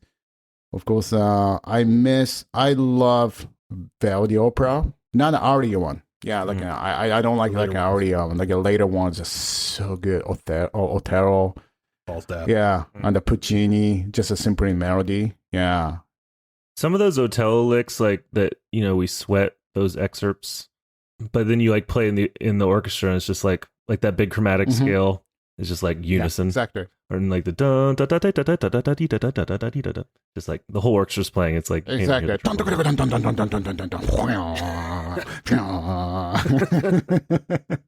There's so many great things going to happen. I'm disappointed. I'm not missing the playing an opera. Let me rephrase. After pandemic is over, I want to do I have a bucket list. Before I die, I want to spend. I don't know how much is these is going to cost. Front load seat at the Metropolitan Opera. I want to sit there. I've never done before. I worked there 10 years. I never sit in a front row because during the rehearsal you can't do that. Because all the production teams are checking, and all the you're not supposed to sit in the front row in a house during the orchestra rehearsal, whatever. I want to do that. I want to visit ballet. I want to check it out. The Nutcrackers. Yeah, that's such a beautiful production you guys have. Yeah, it is. I would like to watch it. I would like to watch it. Yeah. So I love the Tchaikovsky, of course, like everybody else. You're totally cheating on the question. You're supposed to just pick one. You're just picking all the good composers. How about Phil Collins? Hey, there you go. I still get hyped up every time. Great drum fill. Oh yeah, I saw also. You ever do the thing where you time it with New Year's? Like if you set it perfectly for the drum hit to hit oh my right God, when I gotta try that. That sounds awesome. Oh my God. Happy New Year. Yeah. Someone figured out the timing one time. I'm sure like somebody's gonna do it. Yeah, like they have a great horn section though. Phil Collins, I heard he takes care of take care of like musicians. Yeah, Good I like man. that. Yeah, Good. that's good for him. Good. Yeah, exactly. Yeah, man. Yeah, thank you so much for having me. Are we done? We have more questions, man. Yeah. Oh, we have a couple last. You're not done yet. These are rapid fire, so you can do quick answers. Okay. If you want. Advice to your 18-year-old self. Practice more skills. Yeah, fundamentals. Yeah. Also, I would say tell your parents thank you more. I would say. That's a good one. Yeah, because now, because I don't have, I wouldn't say luxury, but I don't have like the capability to visit my parents every 3 months now because of this stupid pandemic. So, 18 years, me, all right, yeah, just to talk to your mom, talk to your dad more often. You can do it, but sooner or later, they're not, with you. You don't have a chance to talk to them, and also find your true friends. I still talk to my high school buddies, which is great, especially during the pandemic. Just when was the last time you pick up the phone and made the phone calls? Yeah, long time. Always text, all right, like a little chat. But hearing their voice is such a priceless, I would say. Yeah. It's something that you think that students don't do enough of and should do more of. Right now or in the past? General. I would say urban. Arbenz. Urban's more, educational studies because, there's some people, do the old book of the urban, right? Because arpeggios, you can name it. So I was more in a Bordoni guys because, I believe in myself, my education's good, but which is not true. So I'm so lazy about educational study. I wish I did more. Somehow I was get away from that. Hungary much no problem. The William Tell no problem. When I was younger, I just got away from it. So now kind of feel like I'm paying a price a little bit. Well, Ko, I know one sentence in Japanese. Nani. Okay, say it. And I'm just curious if I'm saying this right. Kekkon shite kudasai. All right, so Will you marry me, please? I like how you put "please" at the end of everything. It's just because kind of insecure. So am I? No, now, but let me talk to my wife first. My boss. Yeah. Oh yeah. Well, it wasn't necessarily a proposal. Yeah. So, you have a nice house. What kind of trombone you have? Yeah. Can I move in? No, you have a treadmill. Yeah. It could be just a business arrangement. It doesn't have to be a love marriage. Contract. Don't ask me why that's the only phrase I know. Yeah. But Can I have American passport? That's why, Yeah. I think Sebastian spent too many times in those soap rooms in Tokyo. Oh my god, soap room. Oh my god, Ko-ichiro. I was just looking for advice on my accent, but now this is taking. Oh my god, just going too far now. Thank you, Nick Schwartz. Yeah, man. So but thanks so much, man. Yeah, I can't wait to hang out, and we gotta play together, all of us once we get down to. It sounds like you're gonna get to hang the whole week. Yeah, I'm totally footy. I totally feel like a John Romero. I never met him, but I'm big fan of his his work. Yeah, he's a monster. He's a beautiful player. I mean, that's amazing. I'm sorry. I'm sorry. This podcast is kind of dark. No, not at all.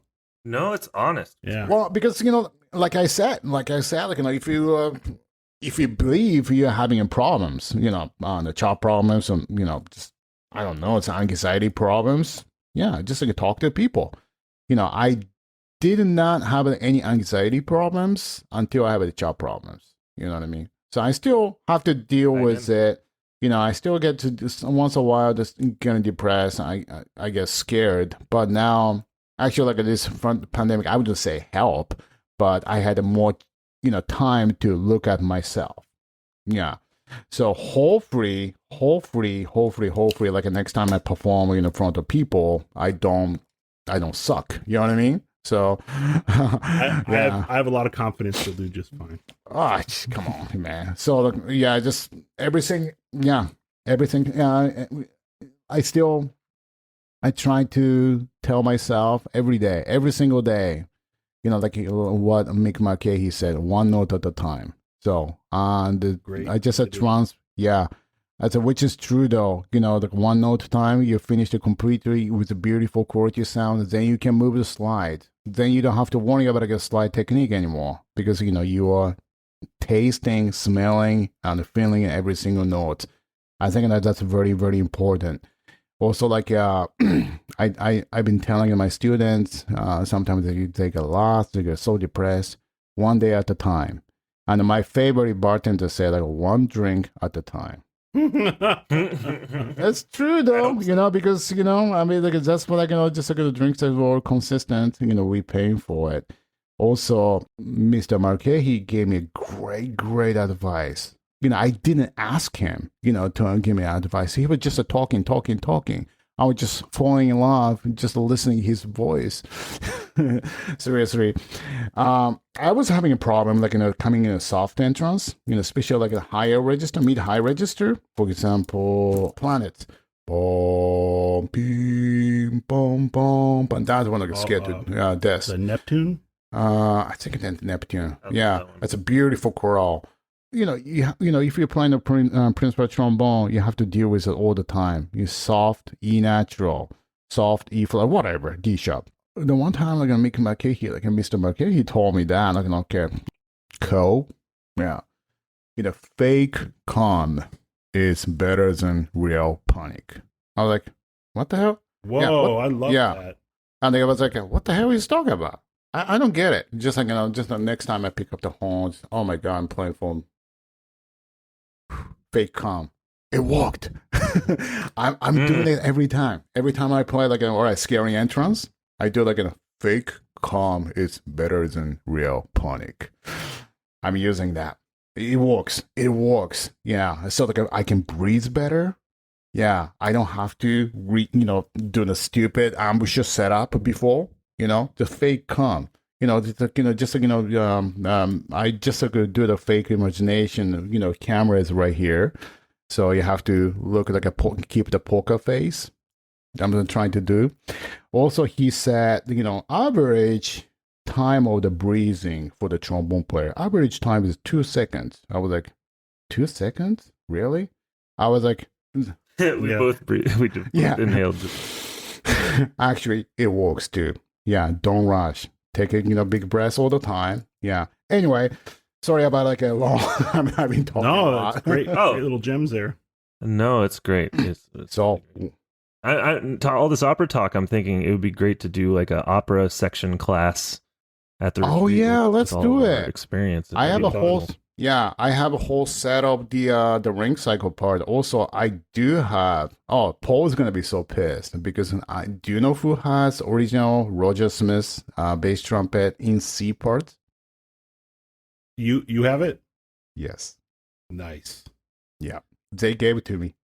Yeah, they gave it to me. David Longwitz gave it to me. You deserve to have it. That's what's That's like the biggest gift I got from during my like a Metropolitan Opera tenure. So you do all that transposing and all that. Yeah, of course. And the history is everything there. 1967 Von Karajan conduct this or something like that.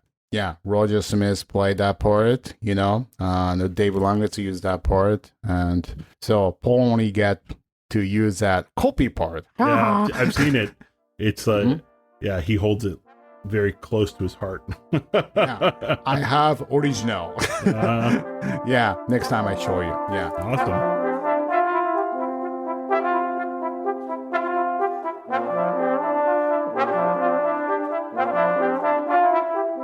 Hey, Sebastian, do you know what's better than interviewing Ko-ichiro on the interwebs? I can't imagine, but what? Seeing Ko-ichiro in person in 2 months. That's right. We're going to see him Yes. soon. Actually, no, we're going to see him at ITF, aren't we? Oh, is he? Oh, he's going to be there too. Wow. I think so. I'm not sure. No, I think you're right. And this is definitely going to be one of the tromboniest summers for me.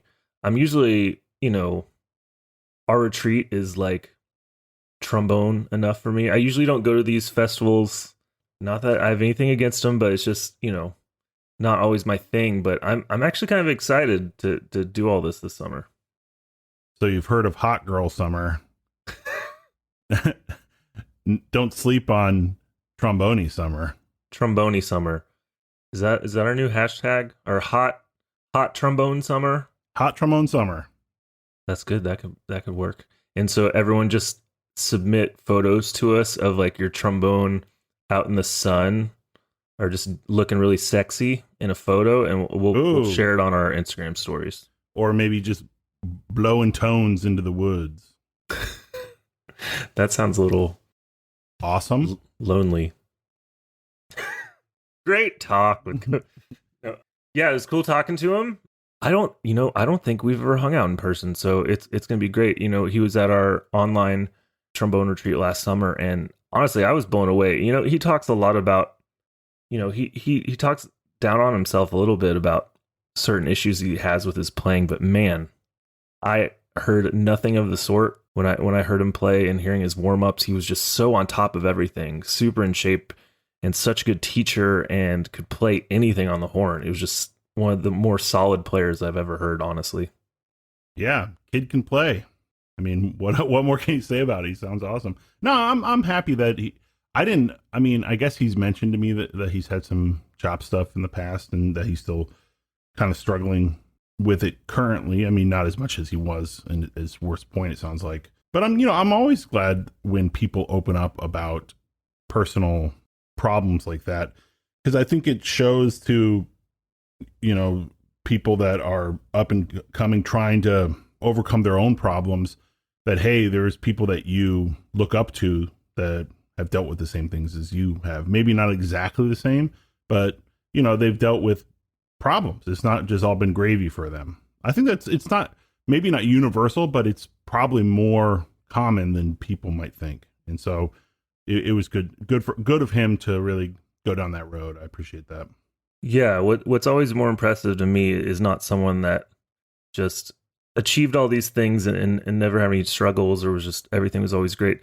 I think it's more of a sign of a person's character of, when they did have those huge roadblocks, how did they respond? I think that shows much more about a person.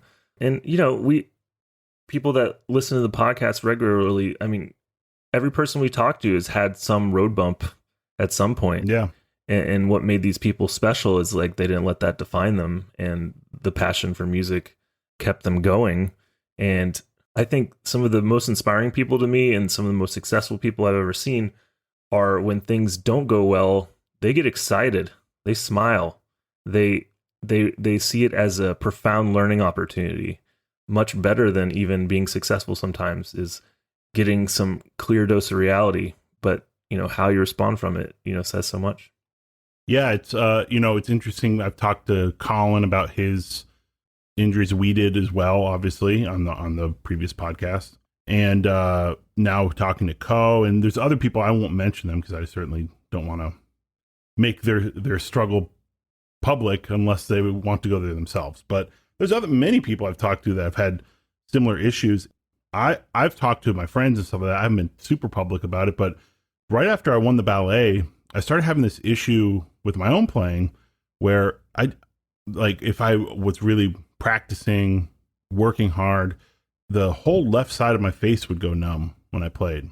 And it didn't affect my performance. Like, I was able to get around the horn like I normally do.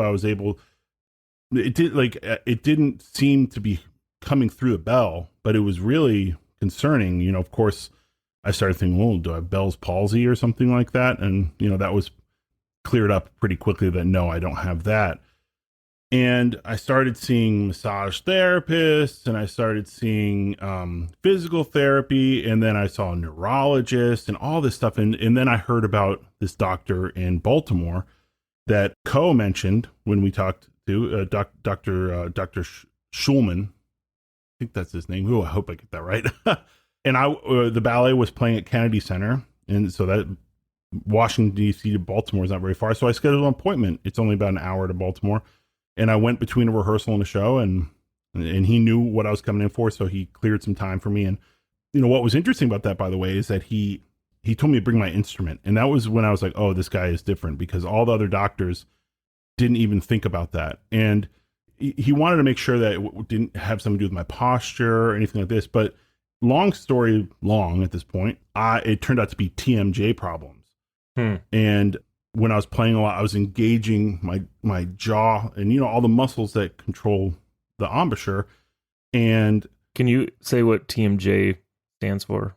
Or I don't remember. Or like what it is for people that don't know what TMJ is. Blank joint. I can't remember it's basically at your cheeks where the opening and closing part of your jaw right there. TMJ just refers to that joint right here where the jaw opens and closes. But when someone says they have TMJ, it's just simplifying it. They mean they have problems with the TMJ. They have problems with usually tension in the area.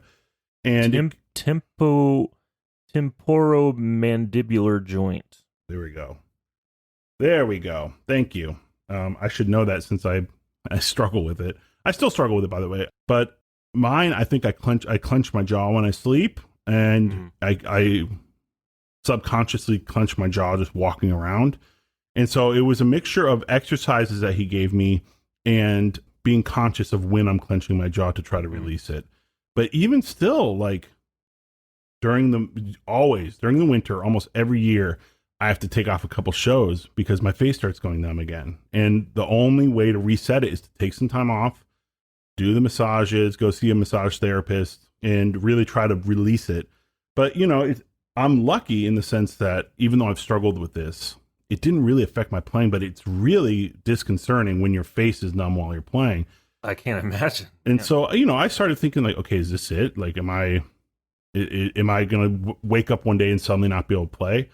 And, luckily, knock on wood, I haven't had to go down that road, but it's comforting when you struggle with something and you hear from other people, oh yeah, I struggle too.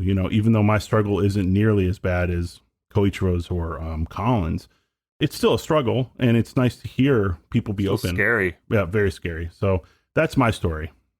Man.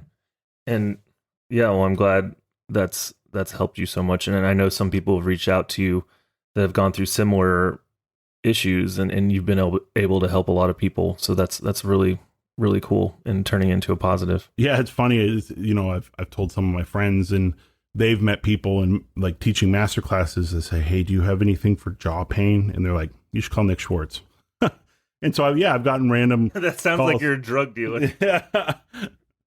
Meet me in the alley and bring a lacrosse ball to rub on your face. So yeah. So it's got to be a lacrosse ball. Tennis ball's too big. Yeah, not hard enough. So yeah, it's been interesting that's kind of opened up some doors of meeting new people. And I'm not a doctor for sure, but I can tell you what doctors have told me at least. Yeah, and that makes me think about, a lot of people are starting to get back to work a little bit. Some gigs are trickling in, and I know for some people they're still having to be patient and waiting.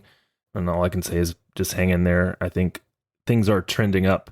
But what I'm noticing, and this was the first week, honestly, where I honestly had something every day, and it's probably the most playing I've done. And we've talked about it. Nothing imitates. You can practice all the time at home, but nothing imitates having to do the actual job as far as what's required and playing sometimes. And I would just emphasize as we're ramping things up, especially if you've taken time off or, you weren't playing as much this past year, just really make sure you do things the right way, because this is the time to get injured when you're coming back really quickly and jumping into these heavy programs. So just make sure you're doing all the stuff you know you should be doing, and you know what to do, and warming up properly, warming down, not pushing things before you're ready, that kind of thing, so you can get back up to 100%. Absolutely. Yeah, I've been actually pretty motivated these days playing some trombone. I'm in a hotel room at the moment, so I've been playing a lot with a practice mute. In good old St. Louis. St. Louis, exactly. Yeah. Why are you there? Because my wife is an international superstar. She is. She is conducting the Opera Theater of St. Louis for a month, and then she's doing a program with the St. Louis Symphony. And I'd never been here before. St. Louis, your city is absolutely lovely. It's a really great town. I didn't realize you'd never been there. No, and it's funny, Sebastian, you'll appreciate this. When I got here, I was talking to my friend who she plays cello in the orchestra, and I said, "Hello." I was saying, yeah, a lot of the vibe of St. Louis reminds me of Pittsburgh. It's kind of like a medium-sized city, but it has a lot going on. Like it's active, it's alive. It's not perfect. I mean, no, every city has its problems. I understand that, but it's affordable. Really easy to get around. And then we started talking about the difference in size between the cities. And I was like, I think they're about the same size. And I look up on the list of U.S. cities, and St. Louis is one size bigger than Pittsburgh. Oh, wow. I think it's the 45th biggest city, and Pittsburgh's 46. Oh, that's crazy. So I was like, wow, my assessment was very accurate. That was accurate. Are you going to see our friend Amanda Stewart? Yeah, we've been in touch. We're going to figure out a time to get together. I think we're going to play some duets or something, maybe some quartets. I don't know. Nice. I'm also going to meet up with Jerry Pagano, the bass trombonist of St. Louis Symphony. We were just chatting this morning. Fantastic beard he's got. Yeah, he definitely. I can learn a thing or two from him about the beard. Yeah, we got to talk to him on the podcast sometime. Absolutely, for sure. But speaking of like kind of what we're talking about, and man, I mean, it wasn't our goal to read these emails, but we're getting some of the most thoughtful messages, and it means a lot to us. And we just want to say thank you. And we wanted to share a couple of these.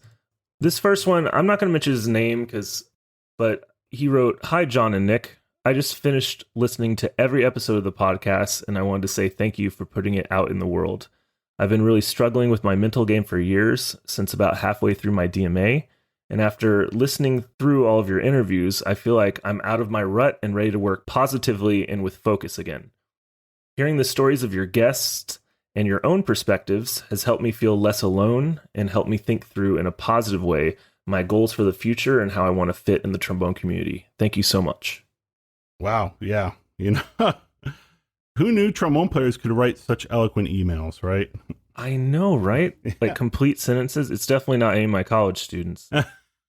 not my studio. They know better, but some of the emails you get from every college professor, it's like my personal soapbox to teach college students how to write emails.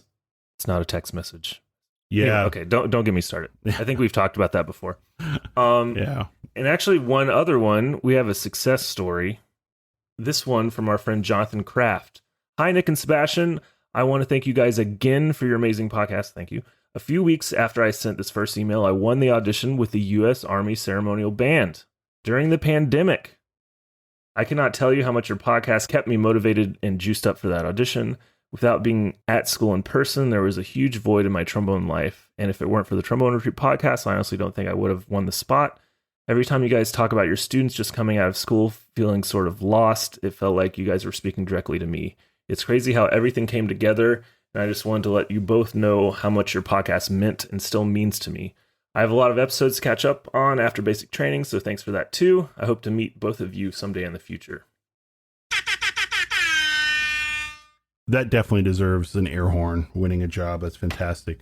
Congratulations, Jonathan. Big congrats. That's awesome. I don't think we can take as much credit as you're giving us, but it is very much appreciated that you think of us that way and think of our podcast that way. You did the work, let's be honest, but it's always great to have some sort of motivation, and hey, I'm humbled that we provided that motivation for you. I mean, one clear takeaway is listen to the Trombone Retreat podcast, win gigs.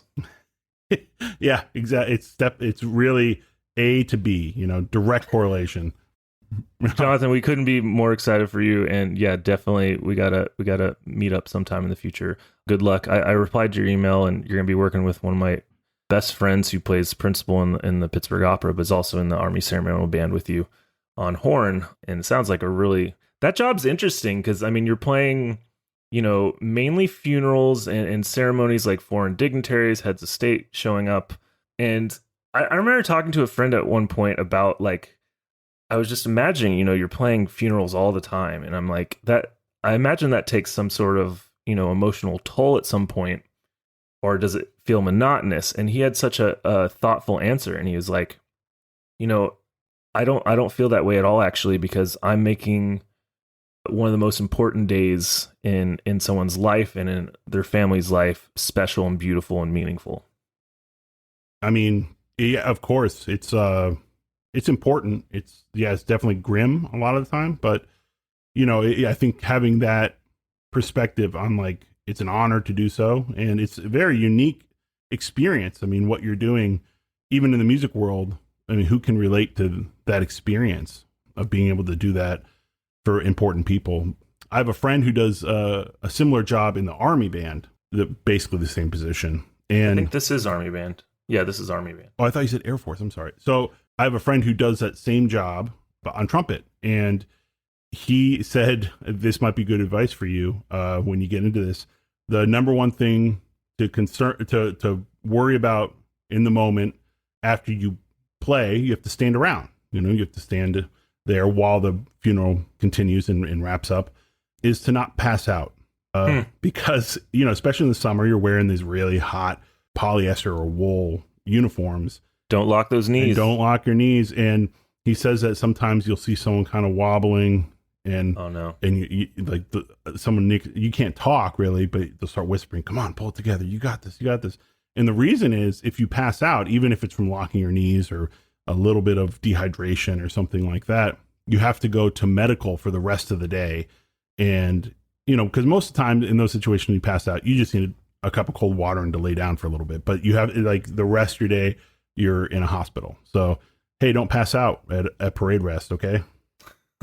That is great advice, Nick. Hey, that goes for everyone. Don't pass out. Bad idea. Yeah, and get that plastic mouthpiece for those hot and cold days. Oh yeah, no kidding. So if you enjoyed the podcast, please consider leaving us a rating and review on iTunes. If you want to leave a question or topic you'd like us to discuss, we may answer it on the podcast. Follow us at Trombone Retreat on Facebook, Instagram, YouTube, and Twitter, and our website, tromboneretreat.com, where you can learn all about the 2021 Third Coast Trombone Retreat, with our first deadline being June 10th again, and our final deadline being July 10th. Also, feel free to shoot us an email at tromboneretreat.com, as we love hearing from you. On Instagram, follow Nick at basstrombone444 and myself at js.vera.